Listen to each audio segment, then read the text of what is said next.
dulu kita sebagai desa tertinggal dengan kondisi lingkungan yang sangat tidak layak. Jangankan bagi pendatang, bagi warga di sini pun sangat kurang sehat gitu, sangat tidak baik. Tapi alhamdulillah sekarang ini menjadi, bahkan di Sukalaksana ini menjadi desa pertama yang bisa mendeklarasikan diri sebagai desa ODF yang bebas dari buang air sembarangan. Kemudian juga nanti akan berimbas pada tingkat kesehatan masyarakatnya itu pada tahun 2015. Perkenalkan, saya Siti Julaiha. Saya saat ini mendapatkan mandat untuk mengelola BUMDes Bina Laksana yang ada di Desa Sukalaksana. Yang salah satu kegiatannya yaitu kita mengelola layanan air bersih atau PDAM desa. Dan saat ini saya sedang berada di Desa Wisata Saung Ciburial, salah satu ikon Desa Sukalaksana juga yang alhamdulillah bisa mengangkat desa ini menjadi salah satu desa yang cukup terkemuka baik di daerah maupun sampai ke tingkat nasional. Dulu desa ini adalah desa yang sangat tertinggal dan salah satunya juga kita adalah desa yang mengalami rawan air bersih. Untuk mendapatkan air bersih itu hanya terpusat, salah satunya adalah di sini di daerah Ciburial ini karena di sini ada mata air. Namun untuk yang ada di perkampungan atau di wilayah yang berpenduduk itu rata-rata mereka menggunakan sumur, hanya saja kondisi airnya itu sangat tidak layak untuk dikonsumsi. Dan ini sudah dibuktikan waktu itu karena dari Bank Dunia sendiri turun ke desa ini untuk melihat kondisinya seperti apa. Karena usulan air bersih ini berawal dari usulan para ibu-ibu yang memang sangat merasakan bagaimana air bersih ini sangat vital bagi kebutuhan sehari-hari. Karena mungkin kembali lagi tadi, perempuan itu yang paling merasakan seperti apa gitu kebutuhan air bersih. Karena hampir setiap hari sangat bersentuhan dengan air tadi. Mau itu buat masaknya, mau itu buat mencucinya, untuk mengurus anak dan lain sebagainya. Ketika kita misalkan tidak menginjak jalan, 1 bulan, 1 tahun kita tidak menginjak jalan, itu kayaknya bukan masalah juga. Kita bisa banyak alternatif. Tapi ketika kita tidak bertemu dengan air, meskipun sehari, itu adalah satu keadaan yang sangat luar biasa. Ya mungkin karena modal dasar utama ibu-ibu senang bersosialisasi gitu. Pendekatannya juga lebih lebih mudah, lebih sederhana, tapi justru menyentuh gitu dari paling bawah. Beda kalau bapak-bapak mungkin akan cenderung lebih formal, lebih gimana. Makanya ketika kita mensosialisasikan tentang program atau apapun yang ada di desa juga biasanya yang paling mudah itu yang pertama itu ibu-ibu yang didekati. Ini juga kalau ibu-ibu tuh biasanya anggaplah ada yang mengatakan gini, ibu-ibu itu kan kayak tangan gurita, bisa mengerjakan berbagai pekerjaan dalam satu waktu gitu. Kalau bapak-bapak cenderung fokus, biasanya kalau sudah mengerjakan satu ya satu gitu, mereka fokus. Kalau ibu-ibu kadang tangan yang sebelah ngerjain apa, yang sebelah apa, kaki apa gitu.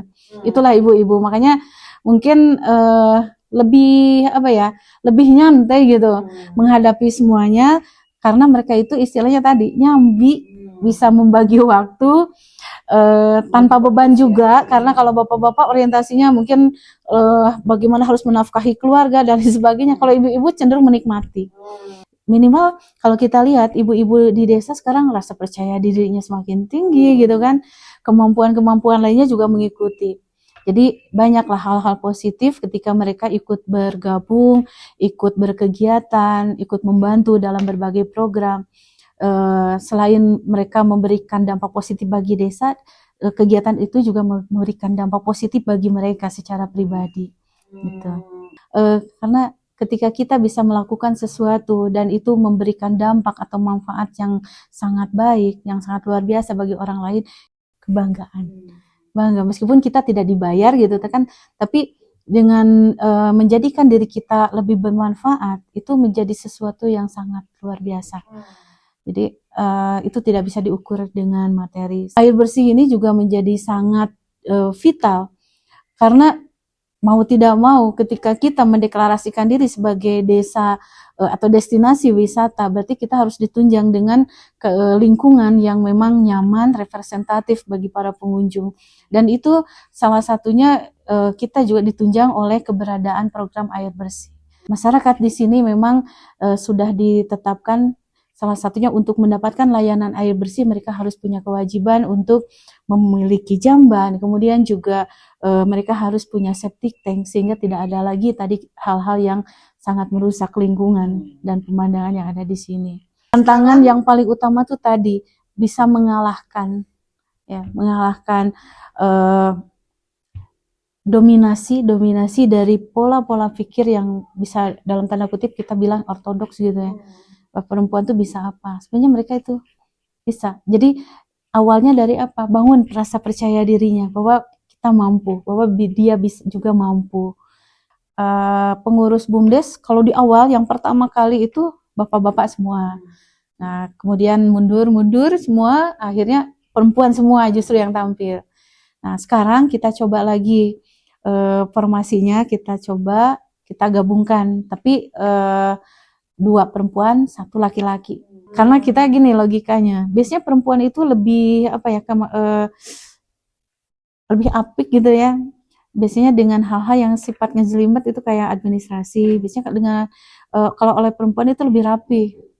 Kalau bapak-bapak cenderung biasanya kalau untuk di desa gitu kan, mereka cenderung memang lebih ke arah kegiatan yang membutuhkan tenaga fisik.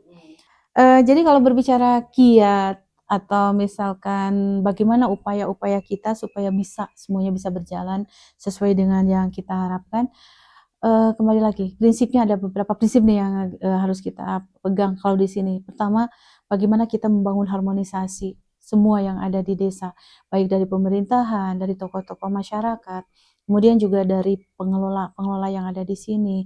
Termasuk tadi, pada akhirnya kita melibatkan tokoh masyarakat termasuk perempuan. Setiap program yang dilaksanakan di desa itu harus bisa bersatu padu, saling menunjang gitu. Kayak tadi mungkin saya berbicara tentang bagaimana bisa sukses desa ini menjadi desa pertama yang mendeklarasikan ODP itu kan gabungan dari semua kegiatan akhirnya bisa saling bantu. Kemudian juga bagaimana kita kemitraan dengan berbagai pihak, karena jelas kalau di desa itu SDM-nya terbatas dan lain sebagainya. Dengan adanya kemitraan dengan berbagai pihak itu juga bisa membantu.